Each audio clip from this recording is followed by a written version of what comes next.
En el nombre del Padre, y del Hijo, y del Espíritu Santo. Amén. Señor, cuando florece un nuevo día en el jardín del tiempo, no dejes que la espina del pecado vierta en él su veneno. El trabajo del hombre rompe el surco en el campo moreno. En fruto de bondad y de justicia convierte sus deseos. Alivia sus dolores con la hartura de tu propio alimento, y que vuelvan al fuego de tu casa, cansados y contentos. Amén.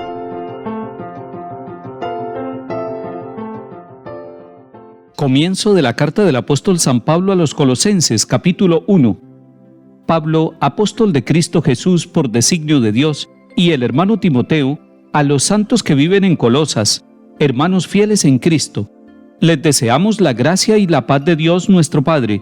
En nuestras oraciones damos siempre gracias por ustedes a Dios, Padre de nuestro Señor Jesucristo, desde que nos enteramos de su fe en Cristo Jesús y del amor que tienen a todos los santos. Los anima a esto la esperanza de lo que Dios les tiene reservado en los cielos, que ya conocieron cuando llegó hasta ustedes por primera vez el Evangelio, la palabra, el mensaje de la verdad. Este se sigue propagando y va dando fruto en el mundo entero, como ha ocurrido entre ustedes desde el día en que lo escucharon y comprendieron de verdad la gracia de Dios. Fue Epafras quien se los enseñó, nuestro querido compañero de servicio, fiel ministro de Cristo para con ustedes, el cual nos ha informado de su amor en el Espíritu. Palabra de Dios, te alabamos, Señor.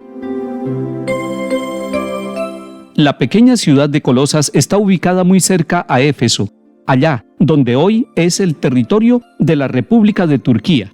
Hasta ese lugar llegó el Evangelio del Señor. ¿Quién lo llevó? Lo llevó un misionero llamado Epafras, discípulo de Pablo, que había conocido el Evangelio y que después de recibirlo se puso en camino para ser misionero. Miremos cómo, al comienzo de esta carta, Pablo es designado con el nombre de apóstol de Cristo Jesús por designio de Dios.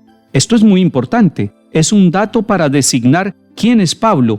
Es un enviado de Cristo Jesús. Es Dios Padre quien lo ha designado y quien lo ha enviado. Pero además, la carta nos está diciendo que Pablo no está solo, que está Timoteo con él, y son ellos los que saludan a los hermanos que viven en Colosas, a quienes llaman los santos. Y es que con este nombre de santos son conocidos aquellos que reciben el Evangelio del Señor, que lo llevan a su vida, que han escuchado la proclamación del Evangelio y han seguido el camino del Señor. Nos encontramos aquí con una oración de acción de gracias a Dios Padre, por dos motivos. Primero, por la fe en Cristo Jesús que tienen los habitantes de la ciudad de Colosas, y segundo, por el amor que ellos se tienen. Y luego pone de manifiesto que en el fondo la motivación que ellos tienen para vivir la fe y el amor es la esperanza de lo que Dios les tiene reservado en los cielos.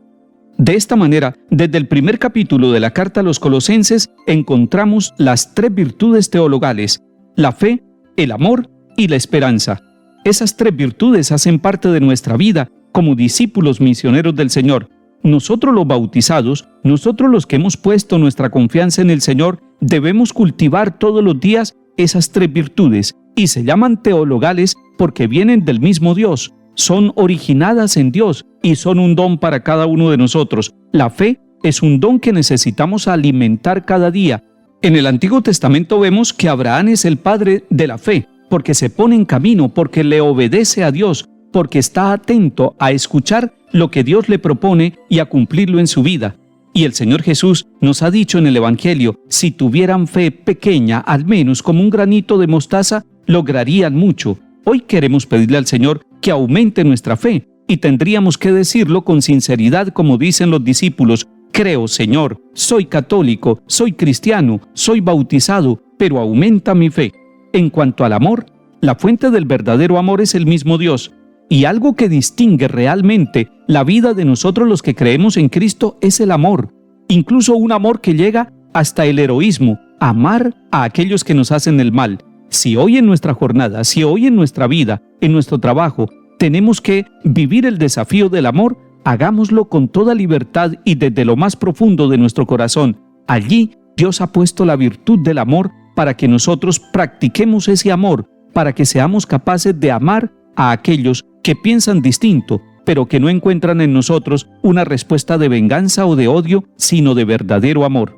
Y si hablamos de la virtud teologal de la esperanza, tendríamos que decir que los hombres y mujeres que creemos en Cristo Jesús el Señor, estamos llamados a ser testigos de esperanza y a superar todo negativismo, todo pesimismo, porque el Evangelio, la palabra, el mensaje de la verdad, siembra en nosotros siempre la confianza y nos abre los ojos para que veamos en nuestra historia y en la historia del mundo el paso misericordioso de Dios que nos llena de confianza. Salmo 51. Pero yo como verde olivo en la casa de Dios, confío en la misericordia de Dios por siempre jamás. Te daré siempre gracias porque has actuado, proclamaré delante de tus fieles, tu nombre es bueno. Lectura del Santo Evangelio según San Lucas capítulo 4. En aquel tiempo, al salir Jesús de la sinagoga, entró en casa de Simón. La suegra de Simón estaba con fiebre muy alta y le pidieron que hiciera algo por ella. Él, de pie a su lado, increpó a la fiebre y se le pasó. Ella, levantándose enseguida, se puso a servirles. Al ponerse el sol, los que tenían enfermos con el mal que fuera, se los llevaron, y él, poniendo las manos sobre cada uno, los iba curando. De muchos de ellos salían también demonios que gritaban: «Tú eres el Hijo de Dios». Los increpaba y no les dejaba hablar porque sabían que él era el Mesías. Al hacerse de día salió a un lugar solitario. La gente lo andaba buscando, dieron con él e intentaban retenerlo para que no se fuese. Pero él les dijo: «También a los otros pueblos tengo que anunciarles el reino de Dios, para eso me han enviado». Y predicaba en las sinagogas de Judea. Palabra del Señor. Gloria a ti, Señor Jesús. San Lucas nos está narrando cómo era un día en la vida de Jesús. Un día en la vida de Jesús incluía la oración en la sinagoga, como lo estamos viendo en el capítulo 4, pero además el encuentro con unas familias. Entra a la casa de Simón Pedro, que vivía allí en Cafarnaún, y entra no solamente para ser atendido, sino para servir. Es que cuando Jesús entra a nuestras casas, entra con él la redención, la luz, la misericordia y la salvación. Llega la salud integral de cuerpo y alma. La suegra de Simón Pedro estaba enferma. Estaba con fiebre muy alta. Jesús llega para librarla de esta enfermedad, llega para curarla. Así, cuando Jesús llega a nuestra casa, llega curando, llega quitando todo aquello que son las fiebres que no nos dejan tener paz. Y no solamente las fiebres del cuerpo, sino las del alma. Deje que Jesús entre a su casa. Simón dejó que entrara a la casa y al entrar a la casa llegó la salud para su suegra. Y nos sigue narrando el evangelista Lucas en este capítulo 4 que eso se fue contando de boca en boca y que todos los enfermos llegaron a la puerta de la casa. No era un hospital aquel, era un lugar donde se encontraba con Jesús. Pero cuando uno va ante el sagrario, en cualquier templo católico, cuando uno va a la Eucaristía, cuando uno va al sacramento de la confesión, va a encontrar una salud, va a encontrar un tratamiento médico, espiritual y físico. Encuentra uno a Jesús, que así como sanó a la suegra de Pedro, nos sana a cada uno de nosotros. Y usted y yo sabemos cuáles son las fiebres que tenemos hoy, cuáles son las fiebres que atacan nuestra vida y nuestra familia, y necesitamos: Jesús, ven a nuestra casa como fuiste a la casa de Simón Pedro. Y nos sigue narrando el evangelista Lucas que al hacerse de día muy temprano, Jesús sale a un lugar solitario. Marcos nos dice que fue a un lugar solitario a orar.